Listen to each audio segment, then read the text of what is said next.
¿Qué tal? Buenas noches, soy el doctor Villacrés, soy Héctor Villacrés, soy médico de la Universidad de Guayaquil, intensivista, me formé en el Hospital Cosmo Argerich de la Ciudad Autónoma de Buenos Aires, por medio de la Universidad de Buenos Aires y la Sociedad de Terapia Intensiva Argentina, ¿sí? Agradezco al doctor Alfredo Olmedo por permitirme formar parte del Congreso y a la Fundación Fundasalud por, bueno, por lo mismo, ¿sí? Es la segunda vez que participo en el Congreso, eh, así que, bueno, estoy muy ansioso de poder transmitir un poco de mis conocimientos a mis compatriotas, ¿no? Y lo otro es que, bueno, como ya les comenté, participé ya anteriormente en una charla. Esta vez me dieron un espacio un poco más, más grande, con más charlas. Así que esta vez no vine solo, vine acompañado de grandes colegas y amigos, eh, dos neumólogos, o neumonólogos, como se dice acá, el doctor Eder Velázquez, ecuatoriano, y el doctor Jorge Zambrano, ecuatoriano, ambos formados en hospitales de la Ciudad de Buenos Aires, hospitales de referencia, el primero en el Hospital Ramos Mejía y el segundo en el Hospital Fernández, ¿sí? Trabajaron en terapia intensiva, uno el primero en la Clínica del CIO y el segundo en la Mega UCI del Hospital Verdaza. Hicieron varios años antes de venirse acá a Argentina para hacer su especialidad. Está el doctor Marcelo Villa, también de nacionalidad boliviano, también formado en el Hospital Argerich, el hospital donde me formé yo unos años antes. Es también médico intensivista, clínico e intensivista, también forma parte de la Clínica Sagrada Familia, donde ambos ejercemos el rol de coordinación, ¿sí? La autora, la licenciada en kinesiología, Mariela Gavalero. Mariela es kinesióloga de la Universidad de Buenos Aires con especialidad en, en pulmón y en cardíaco, sí, en aparato respiratorio y cardíaco, mucha experiencia en terapia intensiva, trabaja hace muchos años en terapia intensiva en diferentes centros de referencia, muchos más años de que le gustaría admitir a Mari, al doctor, al último, pero no menos importante, el doctor Guillermo Ramos, un gran amigo, es mi jefe, es jefe de la unidad de terapia intensiva B del Hospital Cosmo Argerich, un médico de más de 25 años de experiencia, formación, un médico docente perteneciente a la Sociedad de Terapia Intensiva, al Comité de Trauma, en el área específicamente de quemados, con mucha experiencia en quemados, ha sido jefe de varios servicios privados acá en la Ciudad Autónoma de Buenos Aires y en la provincia de Buenos Aires. Así que bueno, espero les guste las charlas. A lo nuestro. A mí me toca hablar sobre fisiología pulmonar aplicada a la ventilación mecánica. Nosotros consideramos que antes de poder hablar de ventilación mecánica, teníamos que hablar sobre fisiología pulmonar. Por eso el doctor Velázquez nos electó con la charla sobre fisiología pulmonar. Para poder ir avanzando en la complejidad de la charla, tenemos que, bueno, revisar ciertos temas que, aunque parezcan ser de pregrados, muchas veces se nos han olvidado o no se los tenemos en cuenta. Pero para hablar de ventilación mecánica, tenemos que hacer un remembro de lo que es fisiología pulmonar, que bueno, que ya se hizo, y ahora vamos a tratar de compararlo, explicar un poco de la fisiología pulmonar con relación a la presión positiva de la ventilación mecánica, ¿sí? Bueno, como ya se mencionó, la ventilación espontánea funciona bajo presiones negativas. Quiere decir que la presión pleural, que por sí es negativa, al contraerse el diafragma y músculos respiratorios, se hace más negativa. Esta presión negativa se transmite a la presión alveolar, que no es negativa inicialmente, sino que es de cero, es atmosférica, se hace subatmosférica, y esto genera una diferencia, o un gradiente o un delta de presión con la presión de la vía aérea superior con la boca abierta, que por convención es cero. O sea, la presión atmosférica es cero, generando este cambio de presión que es el principal responsable de la entrada de aire o de gas hacia el pulmón, ¿sí? Este gas, esta cantidad de gas se llama volumen tidal o volumen corriente. Y otra cosa es que esta diferencia de presiones entre la presión alveolar y la presión pleural se conoce como presión transpulmonar, y que es la que es responsable de la generación de este gradiente, ¿sí? Que eso, como veremos, es bajo presión negativa y que no pasa en presión positiva en ventilación mecánica. ¿Sí? Iniciando con esos conceptos básicos, creo que si comprendimos bien la charla de ventilación espontánea del doctor Velázquez, podemos ir avanzando lo más detalladamente posible, ¿sí? En ventilación mecánica, como les dije, o en ventilación espontánea, para que exista ventilación pulmonar es necesario que la presión venza la impedancia del sistema. La impedancia del sistema va a estar dada por dos fuerzas. Primero, las variables dinámicas, que son fuerzas resistivas, que quieren decir que se oponen a la entrada de aire, que están dados más que todo por la resistencia generada por la vía aérea, y las fuerzas elásticas o las fuerzas de distensibilidad y elastancia pulmonar, ¿sí? ¿De acuerdo? Las vamos a ir hablando y explicando de a poco, ¿sí? Como bueno, les mencioné que para que la inspiración se produzca se tienen que generar dos presiones. La primera presión para transportar el gas inspirado por la vía aérea, que habla de la resistencia de la vía aérea hacia el paso de aire, y otra presión para insuflar el alveolo, que habla sobre las capacidades elásticas pulmonares, ¿no? En este caso, sobre la compliance pulmonar, que ya veremos lo que es, ¿sí? Bueno, tenemos que en cuenta que al final de la expiración, o antes al final de la expiración, pero no antes de la inspiración, eh, llega un momento que la ventilación espontánea dura menos de un segundo, en donde deja de haber entrada o salida de aire, deja de haber movimiento de gas, deja de haber flujo, el flujo es igual a cero, ¿sí? En ese momento hay dos presiones que se crean. La primera presión es una presión que tiende a la retracción pasiva del pulmón, que está dada por la estancia pulmonar, y la otra presión es que ejerce, la otra fuerza de equilibrio es la presión que ejerce hacia todo lo contrario, a intentar abrir el alveolo, ¿sí? Esta presión está dada por la pared torácica. De esta diferencia de presiones es que la presión pleural es negativa, porque la presión de la estancia pulmonar es menor, es negativa con respecto a la presión de la caja torácica que tiende a abrir el pulmón, ¿sí? Bueno, lo que vemos rápidamente para repasar, lo que vemos es que, bueno, en ventilación espontánea, al contraerse el diafragma, genera mayor presión negativa de las pleuras, como pueden ver, se hacen más negativas las presiones.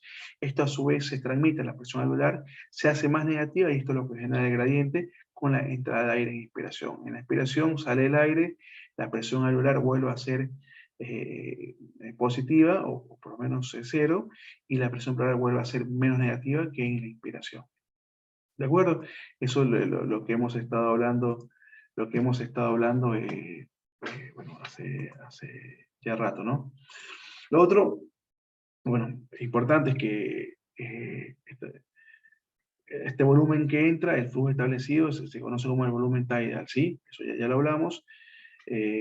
Lo otro es que la presión transpulmonar en ventilación espontánea está dado por la presión alveolar menos la presión pleural, que como te dije es la determinante de la inspiración de la formación de este gradiente, ¿sí? ¿Qué más con esto? Bueno, rápidamente, repasando el tema, la presión alveolar es cero, la presión pleural es negativa, cuando esto es al final de la expiración, no antes de la inspiración, con flujo cero, no hay flujo, y en la expiración las presiones pleurales se hacen más negativas, generando transmisión de la presión negativa a la presión alveolar, generando este gradiente de presión, generando la entrada de volumen tidal o de gas al pulmón. Esto es lo que ya conocemos. Y ventilación espontánea tenemos que tener en cuenta dos gradientes, es importante para la explicación de lo que es ventilación de la compresión positiva en RM, en asistencia respiratoria mecánica o en pacientes con ventilador, que los gradientes de presiones, bueno, los gradientes son diferencias de presiones de un punto a otro, ¿no? Está el gradiente transpiratorio, que es responsable de la entrada y salida del aire, que es lo que ya conocemos, que está dado por principalmente, o su principal determinante es la prevención transpulmonar. Y está el gradiente transpulmonar, que es responsable de mantener los alveolos abiertos, debido a que la presión alveolar, como les dije, es positiva en relación a la presión pleural, ¿sí? Esto es lo que mantiene parte de la arquitectura de la mayor parte de los alveolos abiertos. Pero no todos los alveolos están abiertos, como ya se saben, la mayor parte de los alveolos están cerrados, ¿sí? Una parte de los alveolos están cerrados, están colapsados de forma espontánea, ¿sí? Un poco recordando el tema de las presiones. Bueno, la presión de la boca, de la vía aérea superior con la boca abierta es por convención es cero.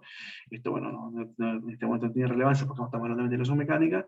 La presión alveolar obviamente es negativa durante la inspiración, es positiva al final de la inspiración y vuelve a ser cero en el momento de la final de la inspiración. Igual que la presión pleural, que es más negativa en inspiración y tiene que ser menos negativa al final de la expiración, ¿sí? Pero siempre negativa, y estamos hablando de ventilación espontánea. En cambio, en ventilación ventilación mecánica y ventilación con asistencia respiratoria mecánica, la presión transpulmonar no es la diferencia entre la presión alveolar menos la pleural. Acá no, ese gradiente de presión no determina nada porque toda la caja torácica está con presión positiva. Acá la presión transpulmonar está dada por la aplicación de presión positiva en la vía aérea superior con relación a la presión positiva o menos positiva que la vía aérea superior, que es de la presión del alveolo. Sí, esta diferencia de presión de mayor positiva a menos positiva es lo que genera este gradiente y que le permite la entrada de aire, ¿sí? O la entrada de volumen de aire al pulmón. La presión pleural es lo que les mencioné, es positiva. Y el trabajo inspiratorio, es importante, el trabajo inspiratorio puede estar determinado por, el respirador, por el ventilador. Nosotros cuando seteamos un volumen o una presión para manejar determinado volumen, una frecuencia respiratoria, PIP, que es la presión positiva al final de la expiración, y que es volumen que queda en el pulmón para abrir los alveolos, que están colapsados, y una determinada cantidad de frío. Un respirador cicla o pasa, o abre, o inicia la inspiración, de acuerdo a la frecuencia que tú le envíes. Sabes que si le envías 20 de frecuencia, el paciente cada tantos segundos, cada 4 segundos, cada 3 segundos, tiene que iniciar una inspiración y después, depende de lo que tú le pongas que dure la inspiración, habrá una respiratoria y genera la inspiración. Pero es por tiempo el ciclo. O puede ser generado el esfuerzo inspiratorio, que la inspiración que se genera por un esfuerzo inspiratorio del paciente. Actualmente, cuando vean modos ventilatorios, los modos ventilatorios tienen que entenderse que es como tú quieres ventilar al paciente. Puede ventilarse los más conocidos, los que más se usan, son los modos por volumen control y por presión control. Los modos de volumen control son modos que tú le determinas la cantidad de volumen que quieres que envíe, y los modos de presión control, tú le determinas una determinada presión para que le maneje un determinado volumen, ¿sí? Ambos modos son asistidos controlados. Esto lo hablo porque antes los respiradores eran controlados y no permitían que si el paciente hacía un esfuerzo inspiratorio, no lo censaban y no lo captaban y enviaba la cantidad de frecuencias respiratorias que uno le seteaba. Ahora todos son asistidos controlados, quiere decir que si tú le seteas una cantidad de volumen determinado, una cantidad de frecuencia respiratoria determinada, pero si el paciente hace un esfuerzo inspiratorio robando flujo en la tubuladura que funciona como columna de aire, esto lo interpreta como que el paciente quiere respirar y le envía o le inicia un ciclo inspiratorio, ¿sí? Puede ser por ambos también, en caso de presión soporte, que es un modo de ventilatorio, cuando se quiere iniciar el destete ventilatorio o el wheeling, ¿sí? Que es presión soporte, también puede hacerse CPAP para destete ventilatorio, que es el modo que él lo inicia y tú le aportas una cantidad de presión para detener una cantidad de volumen que, dependiendo de la necesidad del paciente, tiene que ir disminuyendo para poder iniciar, para poder continuar con el destete ventilatorio, que bueno, se lo verán más adelante. En esta curva lo que vemos es la presión positiva, una curva de presión positiva, que la presión transpulmonar está determinada por la aplicación de presión positiva desde la vía aérea, como pueden ver. Entra el aire, ven que entra el aire, se genera este gradiente de presión, entra el volumen, acá hay una pausa inspiratoria, aumenta la presión, aumenta el volumen con ingreso de volumen, acá hay una pausa inspiratoria y después se abre la válvula expiratoria generando la expiración. Lo mismo vemos en la curva de flujo, que ven, entra la presión, se abre, se cae la presión, cae con una pausa de 3 segundos y vuelve a abrirse se ve la expiración, ¿no? Cuando se abre la válvula expiratoria.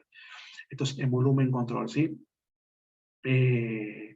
Y acá lo que se ve es en presión, una moda de presión de volumen, que se ve que la presión es constante, sale la bola expiratoria y se inicia la expiración. Bueno, es lo mismo, pero con una curva más acelerada, con la curva de flujo, ¿sí?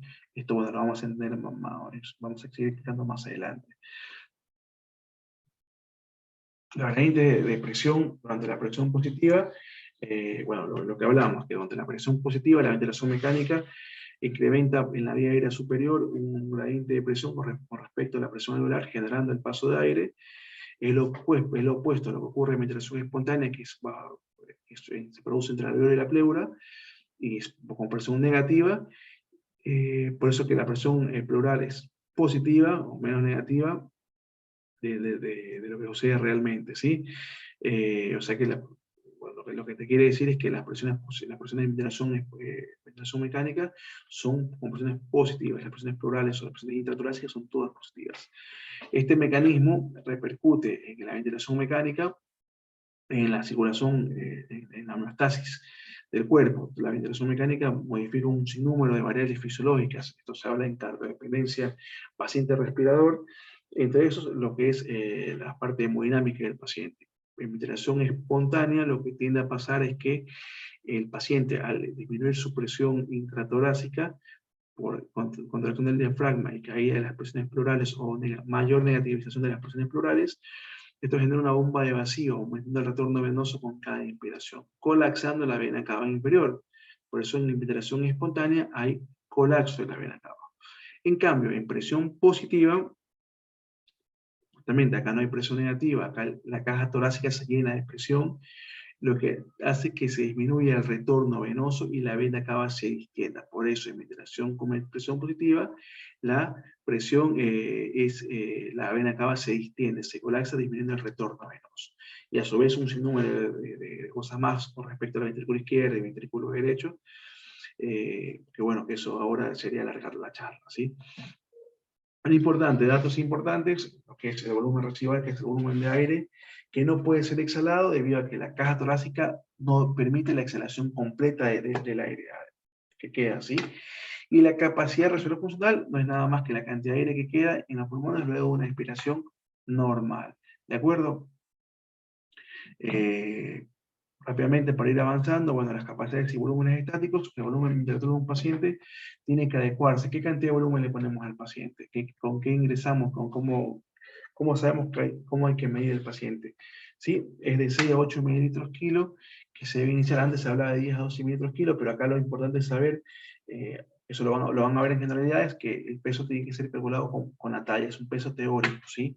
El gordito que pesa 190 kilos no le vas a mandar más porque ese es gordito, sino que se calcula un peso teórico por estatura, con estas fórmulas que ven acá, ¿sí? Todos los pacientes que están ventilados deben medirse y se debe calcular el volumen entre 6 a 8 mililitros kilos. Mayores cantidades de volumen generan más daño e injuria pulmonar, ¿sí? Eso se vio, está más que demostrado, uno de los estudios grandes del brasileño del Hospital de Clínicas de Sao Paulo, no recuerdo ahora el nombre, bueno, demostró en sus estudios que la ventilación protectiva es menos injuriante que ventilaciones con volúmenes más altos, ¿sí? Más que todo en situaciones como estrés pulmonar, donde la complacencia está disminuida, ¿sí? Donde el pulmón el alveolo está ocupado. Así que bueno, continuamos. Bueno, hablando sobre las propiedades elásticas del pulmón y del tórax, bueno, sabemos que están determinadas por las relaciones entre el volumen y las presiones medidas en condiciones estáticas a flujo cero, tanto en ventilación espontánea como en ventilación mecánica. Uno puede provocar una pausa inspiratoria o una pausa expiratoria, que lo que vimos en las curas previas, se puede hacer, tiene una función el respirador para poder hacer eso, para lo que es calcular lo que son presiones, ¿sí?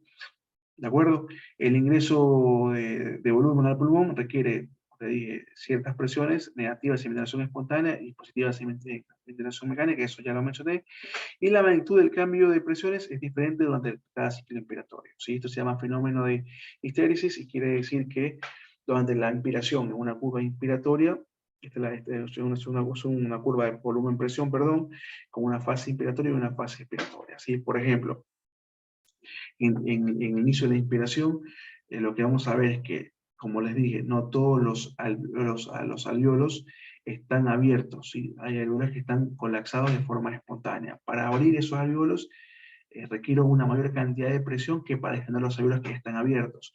Quiere decir que para meter una cantidad determinada pequeña de volumen, inicialmente requiere una mayor cantidad de presión. Por eso se eleva la presión hasta cierto punto con un mínimo de aumento del volumen que ingresa, hasta que llega a abrir esos alvéolos y a hacerlos más fáciles de extender. En ese momento es la parte de la curva donde el pulmón es complaciente, donde se produce la mayor distensibilidad con menor presión a mayor cantidad de volumen, o mayor cantidad de volumen con menos cambios de presión. Después se abre la válvula expiratoria, donde viste que no genera presiones, ¿sí?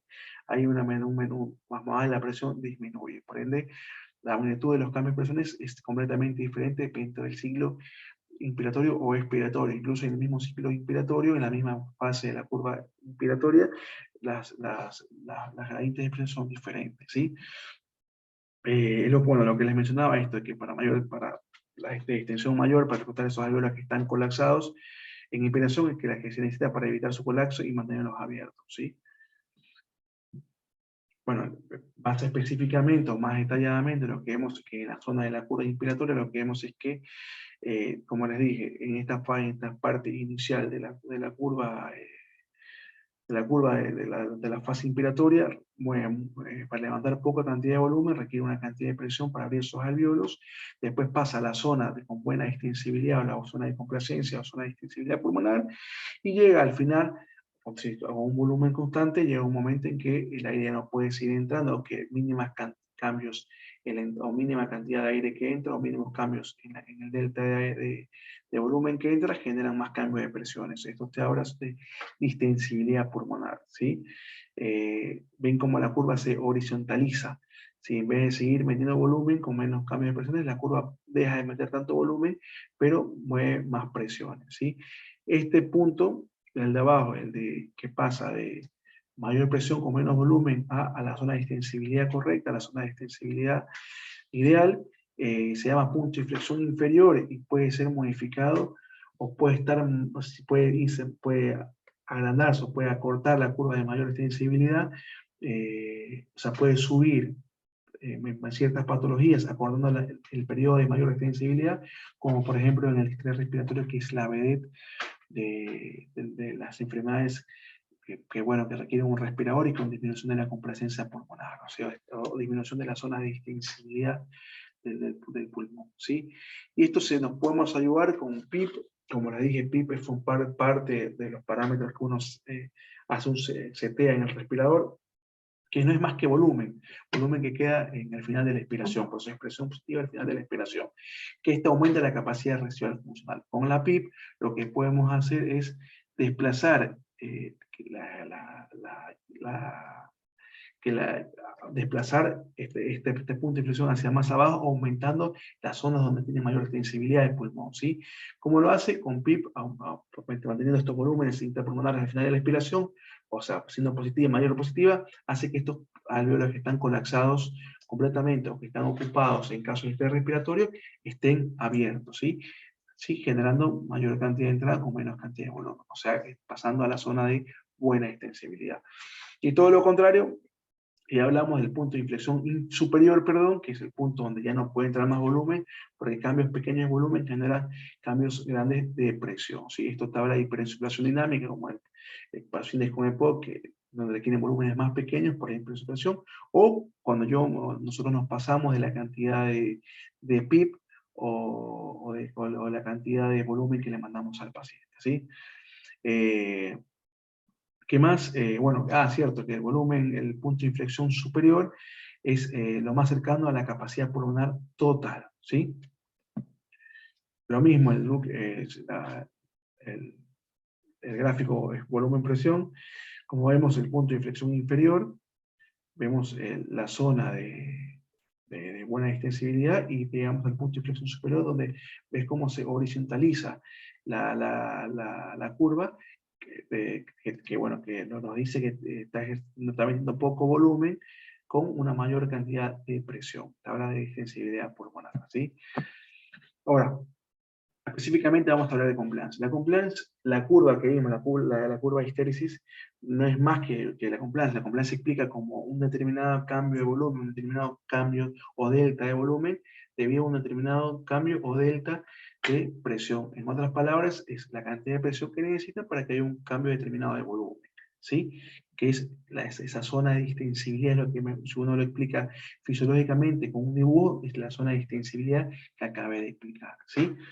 Eh, Nuevamente es el cambio de volumen pulmonar producido por un cambio de presión, ¿sí? Obviamente la compliance se mide por fórmula, que es la fórmula que ven acá, que bueno, siempre se mide con un volumen específico, un volumen continuo, un volumen que no se modifique, por eso se mide siempre en los modos de presión controlados por volumen, que tú tienes un determinado volumen que tú le seteaste que es fijo. Quiere decir que es inversamente proporcional a la presión de meseta o presión plató, que es es la presión que se mide y al final de la inspiración con una pausa inspiratoria de 3 segundos. La pausa inspiratoria de 3 segundos lo que ayuda es que no hay flujo cero, entonces las presiones, el gas se distribuye homogéneamente en el pulmón y se transmite por medio de la columna de aire que funciona como columna de aire, la vía aérea, el tubo endotraqueal, el corrugado y que va al respirador, transmite la presión y sabemos qué presión que vendría a ser de forma indirecta como la presión alveolar, ¿sí? Menos la PIC total. La PIC total te habla de la PIC extrínseca, la que yo le estoy dando al paciente, que es la presión positiva al final de la inspiración extrínseca que yo le aporto al paciente, ¿se acuerdan? Para cortar el punto de inflexión inferior, para que la inspiración nazca y esa zona nazca más cerca de esa zona con mayor extensibilidad, más la autopip. La autopip es el atrapamiento patológico del aire, ¿sí? Bueno, los pacientes con EPOC, por ejemplo, tienen autopip o si yo respiro de razón espontánea 40 por minuto, que cada inspiración mía dura un segundo, de esos 60 segundos que corresponde a un minuto, 40 son para la inspiración y 20 son para la expiración. Entonces, es fácil que entre con 500, pero es difícil que en 20 segundos salgan los que o sea, que salga todo el volumen, que bueno, no se queda aire atrapado, eso es autopip, ¿sí? Bueno, entonces PIC total es PIC intrínseca más PIC intrínseca, es PIC con atrapamiento aéreo por parte del paciente, ¿sí? Bueno, esto, la compliance en sí, como vuelvo y repito, es la presión necesaria para lograr la distensión de los alveolos en cada inspiración, es cambio de delta de volumen a delta de presión, y está dada por la ley de Laplace, que bueno, que es 2 por tensión superficial sobre resistencia. La tensión superficial es directamente proporcional a mayor cambio en la tensión superficial, mayor caída de compliance. La tensión superficial, la verdad que en el sistema no tiene mucha importancia. En el pulmón sano, por ejemplo, el surfactante producido por la tensión tipo 2 genera el surfactante y hace que la tensión superficial sea disminuida, ¿sí? En pulmones sanos, en pulmones enfermos, como en el sistema respiratorio, por ejemplo, en casos neumónicos, hay pérdida del factor surfactante, pérdida de un tipo 2, por ende, la tensión superficial aumenta, por ende, la compliance disminuye, ¿sí? Y la resistencia, que está dada principalmente, la resistencia está dada principalmente, no por el, perdón, por el rayo, quise decir, disculpe, por el rayo, que el alveolo es un círculo, es una esfera, que es pi por radio al cuadrado, mientras el alveolo esté más colapsado, es indirectamente proporcional, o sea, inversamente proporcional al radio. Quiere decir que los alveolos más colapsados necesitan de más energía para extender, más energía que para abrirlos, que para extender un alveolo que ya está abierto, ¿se entiende? O sea, es inversa, es proporcional a la tensión superficial, y inversamente proporcional al radio. Mientras más pequeño esté el alveolo, mientras más ocupado esté, va a necesitar mayor presión para abrirlo, ¿sí? ¿De acuerdo? Se mide en litros por centímetros de agua y lo normal es que sea mayor de 60. Ahora, ¿qué es la presión de meseto o presión plató? La presión de meseto o presión plató se mide, como les conté, al final de la inspiración con una pausa inspiratoria de 2 a 3 segundos. Deja de haber flujo, de haber movimiento, la presión se distribuye, el gas se distribuye en todo el pulmón de forma homogénea y me transmiten una presión en estado de flujo cero, que se podría comparar con la presión alveolar en ese instante. ¿Sí? Obviamente la presión plató es como la compliance, va a ser determinante el volumen tidal y la PIP que le mandamos y la patología pulmonar que tenga, ¿no? Debe medirse siempre pacientes sean analgesiados o relajados y que no asistan a la ventilación mecánica, porque un esfuerzo inspiratorio cambiaría las presiones alveolares, ¿no? Claramente, ¿no? Y para medirlo se recomienda que se debe programar en volumen control, ¿sí? Acá vemos que es una presión pico, que es una presión plató. La presión pico es la presión total del sistema, ¿sí? Al final de la inspiración, ¿sí? Vemos que es la presión total, que habla más de la presión de la vía aérea que de la presión alveolar. La presión alveolar se consigue con una pausa inspiratoria mayor a 3 segundos, que habla con flujo cero, con distribución homogénea del gas, y habla de la presión alveolar barra torácica, ¿no? Y lo que se recomienda es que sea siempre menor a 30. Mayor de 30 aumenta el riesgo de lesiones incurrentes de pulmón. ¿Sí? El brasileño este que les comenté se llama Amato, y bueno, es ya se había escrito antes de él, pero él fue que demostró que les da peor a los pacientes con más de 8 mililitros kilo. O sea, se recomienda volúmenes más pequeños que antes se ventilaba con 10 a 12 mililitros kilo. Volviendo al gráfico, como pueden ver, está también la pausa expiratoria, que mide la PIP total, que habla de PIP extrínseca, la que yo le estoy mandando, y la PIP intrínseca, que es el atrapamiento aéreo que él tiene. Por ejemplo, un paciente POC, yo le mando 5 de PIP, pero él tiene 15 total, o sea, tiene 10, que él tiene 10 de PIP atrapados. Sí, tiene volumen atrapado, ¿sí? Eso lo veremos más adelante en la siguiente, una charla que voy a dar el sábado, con la que iremos hablando sobre este tema de ventilación invasiva y les explicaré los mecanismos, ¿sí? Bueno, esto habla sobre las patologías restrictivas que generan disminución de la complacencia. Está el síndrome de distrés respiratorio, que es la vedette del grupo, las enfermedades mammalianas en caso de los neonatos, todos son por aumento de la presión superficial, ¿no? La ocupación alveolar en caso de edema pulmonar, la neumonía, el resumen de la estructura, edema intersticial, bueno, todo esto. Y bueno, ahí les dejo el gráfico. La lactancia es la capacidad que tiene un objeto de retornar a su forma original luego de ser deformado, ¿sí? Recuerden, la lactancia es la capacidad de su objeto, la competencia es esto y la lactancia es esto, ¿sí? Acuérdense que los mecanismos de lactancia tienden a colapsar el alveolo y los mecanismos de la pared torácica tienden a abrir el alveolo. No sé si recuerdan esa parte, ¿sí? Acuérdense que cuando uno encoge un objeto que tiene gran elastancia, a su vez genera una gran fuerza de retroceso elástico. Si la complacencia está disminuida y el respirador, para las presiones que requiere el respirador son mayores, requiere mayor presión para abrir, cuando haya retroceso, va a haber un mayor retroceso que un pulmón sano, ¿se entiende? Y esto es importante para que se entienda, como veremos en la siguiente diapositiva. Por ejemplo, explicando esto, en la expiración, la disminución de los volúmenes pulmonares y la disminución de la presión alveolar, ¿sí? Hace que las presiones, lo que hay, caída de presiones alveolares, conjunto con las presiones de retroceso, cuando son mayores que la presión transpulmonar, hay un colapso alveolar y de la vía aérea distal. ¿Qué quiere decir?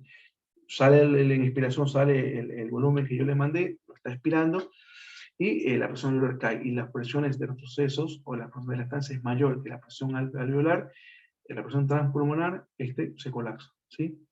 Al colapsarse provoca tanto colapso alveolar como colapso de la pequeña vía aérea distal, generando atrapamiento aéreo. Este atrapamiento aéreo genera que el volumen residual supera la capacidad residual funcional, provocando caída del volumen corriente, provocando que el pulmón esté más inflado y provocando que el volumen corriente caiga, como pueden ver acá. Esto se llama punto crítico, presión crítica o punto crítico de cierre, ¿sí? Es importante en diferentes patologías, más que todo en pacientes con EPOC o con distrés respiratorio, ¿de acuerdo? Bueno, que en el pulmón sano, por ejemplo, el volumen de cierre siempre es menor que la capacidad residual funcional, por ende no hay colapso.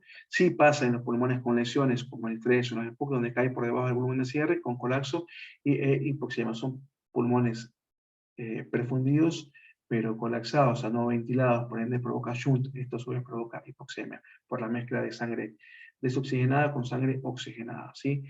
En el síndrome de distrés respiratorio, que es lo que vengo mencionando, se trata de incrementar el volumen pulmonar y evitar que la pérdida se recluten o caigan se cierren esos alveolos por medio de la PIP para mantenerlos abiertos, ¿sí? Acá vemos, por ejemplo, un paciente, una curva de presión-volumen con un paciente normal y un paciente con estrés respiratorio con 0 y de PIC. Vemos en una curva, ¿se acuerdan? Poca presión, mucha presión para medir una poca cantidad de volumen hasta que esos alveolos se abren, mejor, se encuentra en la curva de mayor extensibilidad, entre el volumen normal. En el paciente con estrés respiratorio pasa todo lo contrario. Acá está con 0 de PIP, la presión que va a ejercer va a ser mayor para meter una cantidad de volumen hasta que pasa el punto de inflexión inferior y entra la cantidad en la zona de extensibilidad. Pero si yo le meto PIP a este paciente, corro hacia la derecha lo que es la zona de extensibilidad, mejorando, partiendo de acá la inspiración, no sé si me entiendes. Esto abre esos alveolos, el punto se corre y hace que se acerque más al punto de distensibilidad, de mayor extensibilidad, ¿sí? Lo mismo, lo que estoy haciendo, recuerden que para abrir un pulmón, un alveolo que está colapsado, requiere más presión que tener un alveolo abierto al final de la expiración. Por ende, la complacencia va a ser menor. Si yo le pongo PIC y hablo estos algoritmos, la complacencia va a aumentar, o la compliance va a aumentar. ¿Sí? Esto lo estudió varios grupos, el principal grupo de Gattinoni, un italiano referente, él y su grupo referente en ventilación mecánica, hicieron muchísimo en la pandemia, escribieron muchísimo en la pandemia y antes de la pandemia, pero bueno, muchos profesionales que no son terapistas y se los conocieron por la pandemia, ¿no? Bueno, estos, primero que llevar a un paciente con estrés respiratorio, con toda la hipoxemia que eso genera, el riesgo-beneficio de llevar a un paciente al tomógrafo es serio, ¿no? En este caso yo estoy en un respirador portátil, un buen respirador portátil o un respirador, que el mismo respirador que usan en la cama del paciente lo pueden usar en modo de transporte y lo llevaron a una tomografía. Acá lo dejaron sin PIP y acá lo dejaron con PIC. Bien, como ven, como está colapsado el pulmón y acá está como el pulmón se abre, ¿sí? Esto es por medio de PIC. Se guarda presión positiva al final de la respiración, ¿sí? Para mantener esos alvéolos abiertos. Acá recluto alvéolos, ¿ves? Cómo se modificó. Acá la complacencia, la compliance va a ser menor y acá la compliance va a ser mayor, ¿sí? Y para ir terminando, la presión pico y la resistencia de la vía aérea. Bueno, se sabe que ya le he explicado, para generar un flujo debe existir una diferencia de presiones, ¿no? Que superen, diferencia de presiones entre P1 y P2, o diferencia de presiones entre un punto a otro, y que superen las fuerzas friccionales o no elásticas que se oponen a él, ¿sí? La resistencia va a estar dada eh, principalmente va a estar dada primero por la viscosidad del gas. La verdad que la viscosidad del gas no tiene sin cuidado porque todos respiramos el mismo aire, y o la longitud del sistema, la longitud de la vía aérea, que en la mayor parte de los humanos es muy parece igual, así que la verdad que eso lo podemos, como decir, tener sin cuidado.